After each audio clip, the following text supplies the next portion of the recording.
कौमी सलामती के सेक्रेटरी अली लारीजानी बेटे समेत शहीद हो गए। ईरान ने तस्दीक कर दी। ऐलान उनके ज़ाती अकाउंट से जारी पैगाम के ज़रिए किया गया, जिसमें कहा गया कि अल्लाह का एक बंदा अपने खालिक हकीकी से जा मिला और शहादत का दर्जा पा लिया। ईरानी कौमी सलामती कौंसिल के मुताबिक अली लारीजानी गुज़िश्ता रात हमले में अपने बेटे मुर्तज़ा, नायब सिक्योरिटी अफसर अली रज़ा और महाफिजों के एक गिरोह के हमरा शहीद हुए। अली लारीजानी के सोशल मीडिया अकाउंट से एक हाथ से लिखा पैगाम जारी किया गया, जिसमें शहदा को खराज अकीदत पेश किया गया। ईरानी हुकाम ने वाक़े को संगीन करार देते हुए इसकी मज़म्मत की। 67 बरस के अली लारीजानी इनकलाब ईरान के बाद उभरने वाली अहम शख्सियात में शुमार होते थे और एक बाअसर मजहबी सियासी ख़ानदान से ताल्लुक़ रखते थे। अली लारीजानी शहीद सुप्रीम लीडर अली ख़ामनेई के करीबी काबिल एतमाद साथी थे। वो ईरानी पार्लियामेंट के स्पीकर, सदारती उम्मीदवार और सुप्रीम लीडर के मुशीर से लेकर सुप्रीम नेशनल सिक्योरिटी कौंसिल के सरबराह के ओहदे तक पहुँचे। शहादत तक इस ओहदे पर फाइज रहे। वो ईरान इराक जंग के साबिक कमांडर रहे। अली लारीजानी की शहादत के बाद उनके मुमकिना मुतबादिल का नाम सामने आ गया। साबिक सेक्रेटरी सईद जलीली के आर्जी तौर पर अली लारीजानी की जगह लेने का इम्कान।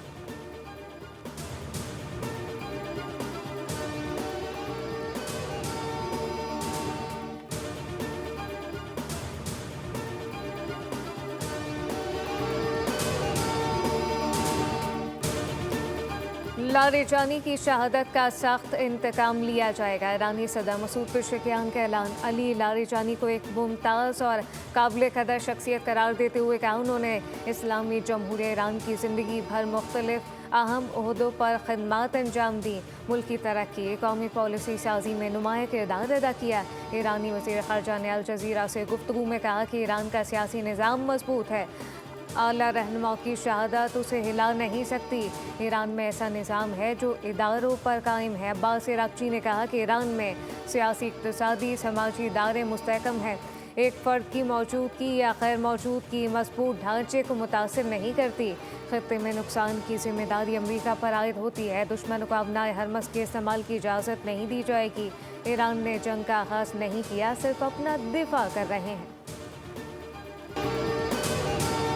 पासदारान इनकलाब का बदला लेने का ऐलान। ऑपरेशन वादा सादिक 4 के तहत इसराइल के खिलाफ हमलों की 61वीं लहर का आगाज़। अली लारीजानी की शहादत के बाद ईरान ने इसराइल पर मिसाइलों की बारिश कर दी। तेल अवीव में मुतादिद गाड़ियाँ तबाह, 2 अफराद हलाक हो गए। ईरानी पासदारान इनकलाब के मुताबिक इसराइली दारुल हुकूमत तेल अवीव पर करम शहर, फोर्ट कदर, अमाद, खैबर शिकन मिसाइल दाखिल और 100 से ज़्यादा फौजी सिक्योरिटी अहदाफ को कामयाबी से निशाना बनाया गया। हमलों में क्लस्टर वॉरहेड मिसाइल इस्तेमाल किए गए ताकि ज़्यादा से ज़्यादा अहदाफ को निशाना बनाया जा सके। इसराइली मीडिया के मुताबिक हमलों के बाद तेल अवीव के एक ट्रेन स्टेशन में भी आग लग गई। इसराइली हुकाम का कहना है कि क्लस्टर वॉरहेड ऐसे हथियार होते हैं जो फ़िज़ा में फटकर कई छोटे धमाकों में तकसीम हो जाते हैं और वसी इलाके को निशाना बनाते हैं, जिसकी वजह से इन्हें रोकना मुश्किल होता है। तेल अवीव पर होने वाले हमले के बाद मजमूई हलाकतों की तादाद बढ़कर 14 हो गई। हम अपने शेड्यूल से बहुत आगे जा रहे हैं। अली लारीजानी की शहादत के बाद अमरीकी सदर का बयान। कहा कि ईरान पर हमला ना करते तो अब तक एटमी हथियार बना चुका होता। हमने ईरान की फ़िज़ाइया नेवी को मुकम्मल तौर पर तबाह किया। वाइट हाउस में सहाफ़ियों से गुफ्तगू करते हुए डोनाल्ड ट्रंप ने कहा कि अमरीका जैसे ताकतवर मुल्क के सदर के तौर पर कहना चाहता हूँ कि हमें किसी की मदद की ज़रूरत नहीं है।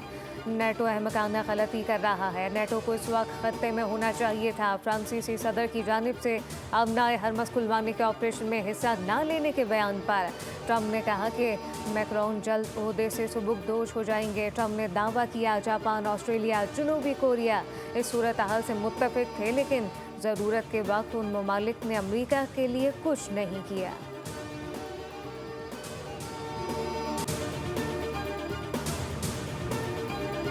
ईरान के ड्रोन और मिसाइल हमलों के बाद सूरत हाल पर सऊदी अरब ने इस्लामी ममालिक के वज़रा ख़ारजा का हंगामी इजलास तलब कर लिया।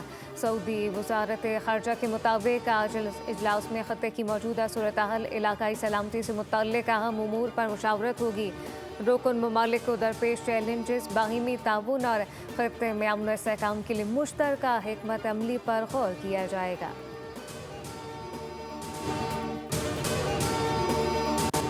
ज़मीर के खिलाफ जाकर ईरान जंग की हिमायत नहीं कर सकता। अमरीकी इंसदाद दहशतगर्दी इदारे के सरबराह मुस्तफ़ी हो गए। कहा कि ईरान में जारी जंग की हिमायत नहीं कर सकता। हमने जंग इसराइल और ताकतवर अमरीकी लॉबी के दबाव के तहत शुरू की। जो कैंट ने इंकशाफ किया कि ईरान अमरीका के लिए कोई फौरी ख़तरा नहीं था। इसराइली हुकाम और असर व रसूख रखने वाली अमरीकी मीडिया ने जंगी जज्बात भड़काने के लिए गलत मालूमात फैलाई, जिससे सदर को ये बावर कराया गया कि ईरान फौरी ख़तरा है, हमला करना जल्द फतह की राह है। कैंट के मुताबिक ये झूठ था और उसी हिकमत अमली का इस्तेमाल इसराइल ने इराक़ की मोहलिक जंग में भी किया, जिसने अमरीका को हज़ारों जानों अरबों डॉलर के नुकसान में मुब्तला कर दिया। पाकिस्तान की मशरिक़ वस्ता में बढ़ती कशीदगी को कम करने के लिए सालिसी की पेशकश। वफाकी वज़ीर इत्तलाआत अताउल्लाह तारर ने कहा कि पाकिस्तान ईरान में सूरत हाल को बेहतर बनाने और मज़ीद अदम इस्तेहकाम को रोकने के लिए संजीदा तौर पर किरदार अदा करना चाहता है। अल जज़ीरा को दिए गए इंटरव्यू में अताउल्लाह तारर ने कहा, ख़ित्ते के ममालिक के साथ पाकिस्तान के देरीना ताल्लुकात हैं, जिसकी वजह से वो मुख्तलिफ फ़रीक़ैन के साथ राब्ते में हैं। तवाज़ुन बरकरार रखने की कोशिश की जा रही है। पाकिस्तान मुख्तलिफ शराकतदारों के साथ बातचीत में मसरूफ़ है। हम हमेशा चाहते हैं कि ताल्लुकात में तवाज़ुन बरकरार रहे। अमरीका और इसराइल के ईरान पर हमले जारी। तेहरान समेत मुत्तअद्दिद इलाकों में बमबारी। अमरीकी फ़ौज का अबनाए हरमस के करीब ईरानी मिसाइल साइट को निशाना बनाने का दावा। अमरीकी फ़ौज का कहना है उन्होंने अपनाए हरमस के साथ वाक़ ईरानी मिसाइल साइट पर ज़ेर ज़मीन बंकर तबाह करने की सलाहियत रखने वाले ताकतवर बमों के ज़रिए निशाना बनाया। उन मकामात पर मौजूद ईरानी एंटी शिप क्रूज़ मिसाइल अपनाए हरमस में बैनुल-अक़वामी बहरी आमदोरफ़्त के लिए ख़तरा बन रहे थे।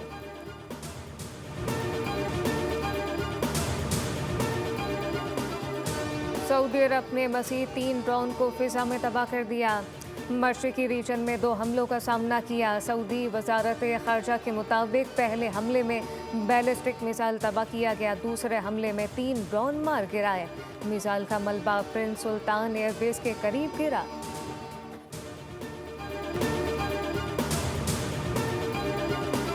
पाकिस्तान ने इंटरनेशनल एयरलाइन ने खलीजी ममालिक की सिक्योरिटी सूरत हाल के पेश नज़र 48 घंटों के लिए फुजैरा जाने वाली परवाज़ें मुअत्तल कर दी।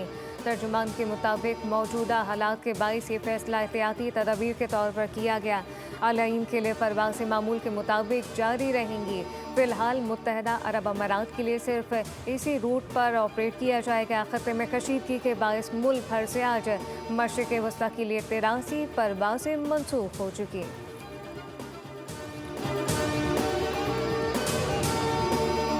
पाकिस्तान और IMF के दरमियान तीसरे जायजे के वर्चुअल मुज़ाकरात। IMF की जानिब से FBR के लिए नए टैक्स इक़दामात मुकर्रर करने का इम्कान। टैक्स वसूली बेहतर बनाने के लिए नए स्ट्रक्चरल बेंचमार्क तजवीज़ कर दिए। FBR की कारकर्दगी जांचने के लिए सख्त निगरानी का फैसला। IMF ने मुतालबा किया ऑडिट और डिजिटल इनवॉइसिंग के निफाज के लिए काम किया जाए। पाकिस्तान स्टॉक मार्केट में ज़बरदस्त तेज़ी, 3 हदें बहाल हो गई। 100 इंडेक्स में 3000 से ज़ायद पॉइंट का इजाफा रिकॉर्ड किया गया। इंडेक्स 1,53,000 की सतह अबूर कर गया। एशियाई मार्केटों में बेहतरी। जापान, जनूबी कोरिया, सिंगापुर में तेज़ी। आलमी मंडी में खाम तेल की कीमतों में मामूली कमी रिकॉर्ड की गई। बरतानवी क्रूड 101 और अमरीकी क्रूड $93 फी बैरल पर आ गया।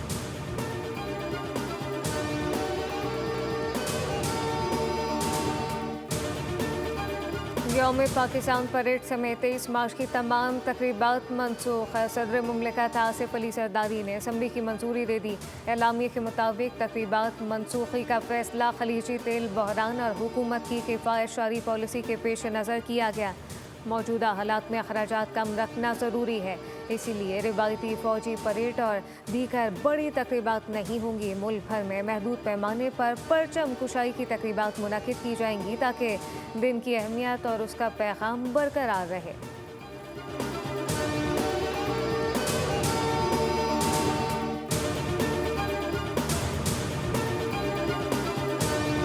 कल रात मुझे अगवा किया गया था और मेरे अकाउंट से कुछ बिटकॉइन जो है वो भी इन्होंने ट्रांसफ़र किए और तकरीबन 7-8 घंटे जो है इन्होंने मुझे अपने पास रखा।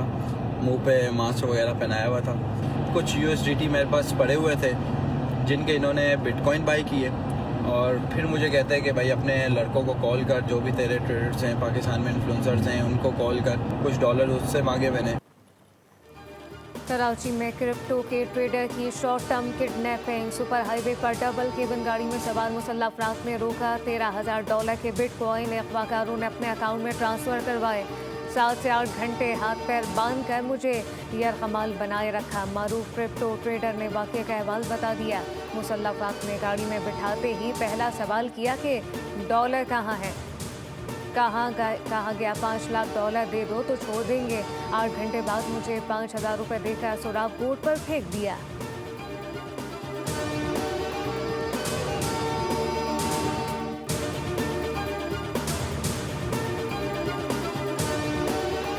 मरियम नवाज का ईद के मौके पर जायद किराया वसूली पर क्रैकडाउन का हुक्म। सख्त कानूनी कार्रवाई करने की हिदायत की। कहा कि तमाम असला में मुकर्ररा किरायों पर अमल दरामद यकीनी बनाया जाए। तमाम बस स्टैंड पर सफाई सुथराई का हुक्म। मरियम नवाज ने कहा गरीब मुसाफिरों के लिए इस्तेसाल की इजाज़त नहीं देंगे। हर बस स्टैंड पर किराए नामे आवेजा करके अमल दरामद यकीनी बनाया जाए। सब्सक्राइब करें और बेल दबाएं ताकि कोई खबर रह न जाए।